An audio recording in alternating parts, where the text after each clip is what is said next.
Hi, I'm Greg Hunter. This is the weekly news wrap-up for Friday, June 27, 2014. The top story, the crisis in Iraq is boiling over. They're fighting over oil refineries, oil fields. They're fighting over water for Baghdad and dams.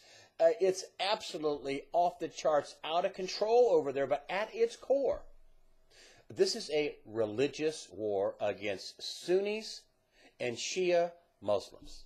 At its core, that's what this is. You know, the U.S. has completely screwed this up. I'm sorry. I don't know how else to say it. They have armed both sides.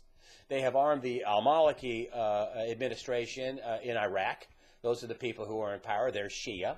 They're being helped by the Iranians, physically, militarily, by the Iranians. These are the people that President Bush said were part of the axis of evil.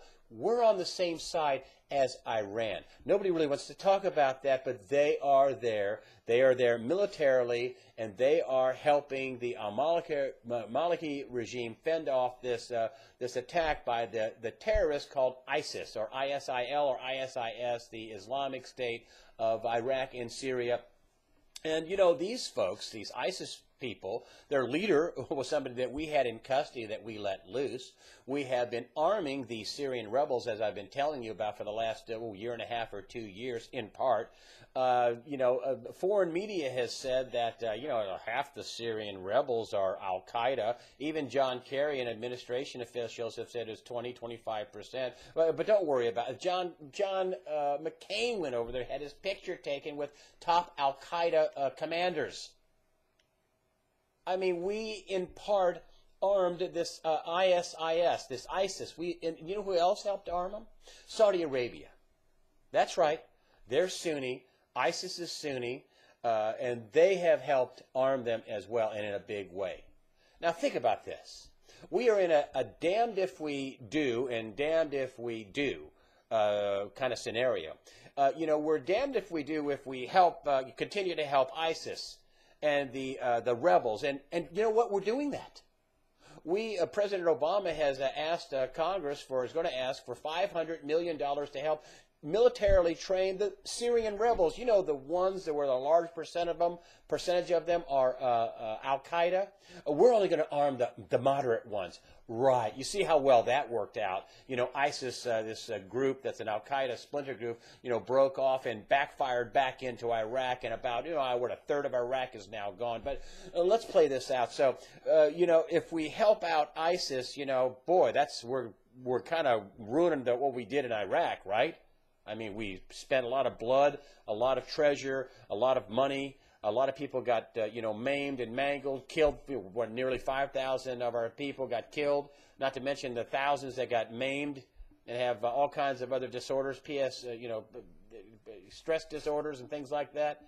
And then we're damned if we help the existing regime, because, that's helping the people who are part of the axis of evil. The Iranians are going to be the big winners. So, and if we do, and there's a lot of people calling for us to attack these terrorists, ISIS, okay, and so those people are supported by Saudi Arabia. Might they have told President Obama, if you attack the people we've supported and that we are supporting, we're no longer going to trade oil in dollars. We're going to take yuan, rupee, euro, or we're going to take real, or we're going to take everything. We're no longer going to trade exclusively in dollars. And if you make us mad enough, we won't even take dollars. What do you suppose would happen to the world reserve currency of the United States if that happened? And I was wondering why is President Obama being so cagey about all this? Incidentally, he knew this was blowing up. The intelligence, he knew it was blowing up according to published reports, back in February, March. He knew it was brewing, it was ugly. Now, I don't know if they want the Sunnis and the Shia to kill each other off. Nothing's good is going to come. It's going to be bloody. It's going to spike oil prices. But I wonder why that President Obama was, we can't, attack terrorists and militants with a whack-a-mole strategy, basically. Whack-a-mole is what he used the term. Why is he being so cagey? Oh, yeah, that's right. Yes, he's being cagey because the Saudis have probably told him, or he probably has surmised, that if we do start bombing the daylights out of ISIS out there in the open desert and start killing thousands of them, that, Saudi Arabia is going to start trading oil in something other than dollars. And then the American economy is going to plunge. So what a mess. Listen, this is going to surely spike oil prices. It already has. And it may even cause World War III. Stay tuned to the situation going on in Iraq. It is a colossal, enormous mess, and there are no easy answers and no easy way outs over in Iraq. The Ukraine crisis is, I would describe it as a ceasefire that's on again, off again, on again, off again. Well, it's definitely off since they, the pro-Russian eastern Ukraine separatists downed a Ukrainian military helicopter with 9 people on board, kind of destroyed the ceasefire. The West is basically threatening Russia with sanctions again. I kind of. And then you have President Obama who comes out and says that, listen, if, the Europeans don't, impose new meaningful sanctions, I'm paraphrasing this, if they don't impose new sanctions, he's not going to impose any sanctions either on Russia. They want Russia to stop arming the Eastern European pro-Russian folks. I don't think Russia is going to invade, at least not at the moment. Why would he? But, President Obama said, well, if Europe doesn't impose sanctions, he won't either. He couldn't look any weaker. He couldn't look any more disheveled over there. And ditto for Iraq. Couldn't look any weaker. The economy plunged in the first quarter, according to the latest government revision, a lot worse than the 1% they revised, a few weeks ago. Down 2.9% in the first quarter. Yes, 2.9%. That's a negative 2.9%. And that's even worse when you consider that the fourth quarter of 2013, we had a 2.6% GDP growth. And then in the first quarter of 2014, we have a negative 2.9%. Let's see, 2.6, the difference is 5.5% top to bottom. That is like a Mexican cliff dive in deceleration, in contraction in terms of GDP. 5.5%. That is an unbelievable drop. But, never fear. The mainstream media is going to spin it where it really isn't all that bad. Here's the headline. It's an AP headline that's a reprint in a local newspaper.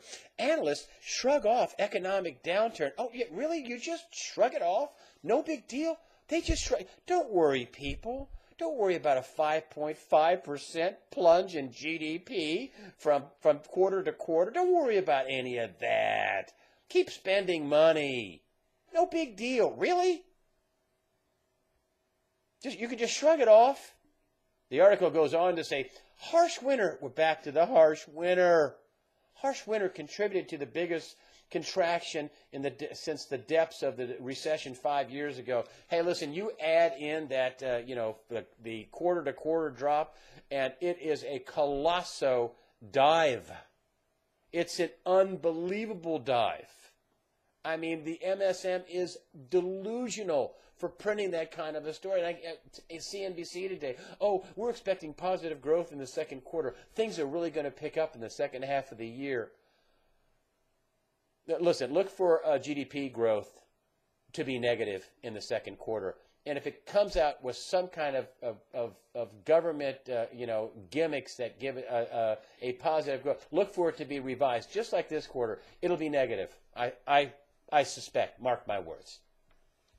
Well, yeah, you've heard about the flood of illegal immigrants that's coming across the southern border. A lot of them are children. It's unbelievable. They're flooded down there. I mean, Rick Perry is down there sending out his people. They're trying to, handle all these people that are flooding across the border. You think the Obama administration or President Obama might come on and say, hey, listen, people, stop. We can't handle all these people coming into the country. We can't handle that. This is illegal immigration. We're not going to stand for it. I'm going to send people down to the border to turn you away. And we're going to be deported. Nope. No. The Obama administration, President Obama, he must want this. He surely wants this. You remember he said he was going to fundamentally change America? Well, here it is. He's fundamentally changing America. He's going to have a lot of poor people, flood our borders and come into America. And these are people that are going to be dependent on the government, and then therefore they're going to have a massive voter drive for, Democratic voters. So no matter how bad he and the other Democrats screw up, no matter how bad the economy gets, they'll have voters that'll vote for them. And not for, the evil Tea Party and Republicans and other people that want to, try to have a real economy here. And not just, raise the minimum wage as a way to, have economic growth. It's outrageous. And then you have, and this is all done under the ruse, in my opinion, of a humanitarian crisis. They're kids. They're children. Former Border Patrol agents are charging that this was all orchestrated by the Obama administration. I mean, Division of Homeland Security, they were advertising in January for people that would be able to escort underage minors into the country. They were looking for people back then. And 6 months later it happened. How did they know it was going to happen? Josh Earnest, press secretary for the Obama administration, says, about immigration, we're not going to sit around and wait interminably for Congress. Oh, really, Josh? You're not going to do that? You flunked your civics class? You don't understand that you guys don't make the laws, you just enforce them? Really? You don't realize there's separation of powers, executive, legislative, and then the judicial? I know you did get a little lesson on civics because the Obama administration just delivered a stunning rebuke of his overreach, and they did it when these recess appointments were made. Obama administration said, well, the Senate was in recess. No, they weren't. 9-0 decision in terms of recess appointments for the National Labor Relations Board, the NLRB, and 9-0 decision that, boom, unconstitutional. You can't do that. That can't, absolutely, positively cannot do that. And this might pave the way for Speaker of the House John Boehner. He's talking about suing the Obama administration about not executing the laws of the land or arbitrarily executing the laws of the land. Now, I don't know, what's going to happen and what laws he's suing over, but I would think the lack of defending our borders, the lack of enforcing existing immigration laws, the Obamacare delays, and all the exemptions that they've given out. You get to not do it, but you have to. I mean, Boehner is going to likely sue the Obama administration over the president not executing the laws. We didn't elect a king. If you don't like what's going on in Congress, you can't just get your pen and phone out and just do what you want to do. You're not royalty. Finally, the mainstream media, they're largely ignoring the IRS targeting scandal. I mean, this is outrageous. This is shameful. They should be ashamed of themselves. This is, in my opinion, much bigger than Watergate in the Nixon administration. And this is not just about targeting. This is major fundamental attacks on our Constitution. First Amendment activities. Political groups, targeting political groups, using the IRS, one party, in this case the Obama administration, the Democrats, using the IRS to thwart their political adversaries. This is outrageous on its face. It's outrageous. Way bigger, exponentially bigger than the Nixon administration. I mean, Nixon lost 20 minutes of audio tape. They had some clumsy break-in at the Watergate Hotel, right? This is Lois Lerner and 6 other top executives at the IRS that lost 2 years' worth of emails, and consequently, the people who are supposed to back it up, the company that was supposed to back it up, they just, kind of lost their contract right when the investigation went on. So Lois Lerner and her cohorts, other executives at the IRS, all their hard drives crashed, at about the same time, right after the investigation started, right after the charges started. They all crashed. 7 people's hard drives crashed and burned. What do you suppose the odds are of that happening? All the people were involved in this scandal. The same people, not just 7 random people, Lois Lerner and 6 others, all people who are involved in the scandal and the targeting, supposedly. What do you suppose the odds of that happening? Well, listen, in the Nixon administration, sure, some laws were broken, but at its core, you know what the real problem was? The cover-up. Obstruction of justice. And if this isn't a cover-up, I don't know what is. I mean, the odds of Lois Lerner and 6 other executives involved in this scandal, all their hard drives crashing at the same time, the odds of that happening have to be exponential. They have to be in the quadrillions. And yet, no investigation, no special prosecutor appointed. Eric Holder, not a story. The mainstream media, we're not. But even some people in the mainstream media are going one step further. For example, Chuck Todd over at NBC. I mean, this is outrageous. Talk about a political hack. Talk about a biased political hack. Not a journalist. Not. You have to be objective, non-biased to be a real journalist. Chuck Todd, NBC's political director and chief White House correspondent, he goes even further in saying, hey, this isn't a real story. And I'll tell you what the real story is. The real story is whether explicitly political organizations should be filing as tax-exempt social welfare groups under the tax code. Sorry, Chuck, that's not the story. The real story are major violations of the First Amendment and First Amendment activities. Multiple crimes were committed, including, obviously, obstruction of justice, a cover-up. The mainstream media, any media, should not want one political party, whether it be the Democrats or the Republicans, using the IRS as a tool to thwart their political enemies. I mean, think about this. If this was if this was George Bush, he didn't do this, but if this was George Bush doing this, this would be on the front page of every paper all across the country ad nauseum for weeks, months, years, however long it took to kick that president out of office. And, we found out early this week on Monday that, they were supposed to, by law, keep, all the records, all the emails backed up. Here's what came out the day after in USA Today. I mean, this is like Tiger Beat.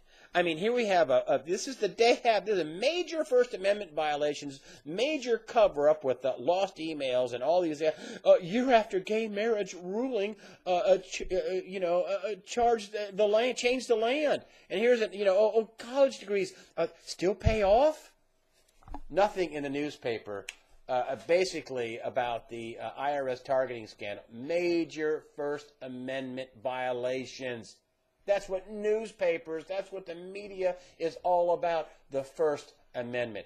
Chuck Todd saying, the real story is, whether, political organizations should be filing as a tax-exempt social welfare groups under the tax. That's not the story.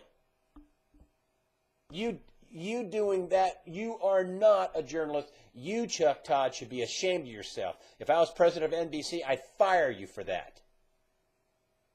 And you know what? You out there in the alternative media, you should fire the MSM for this. You talk about being biased. You talk about not looking out for you. Outrageous.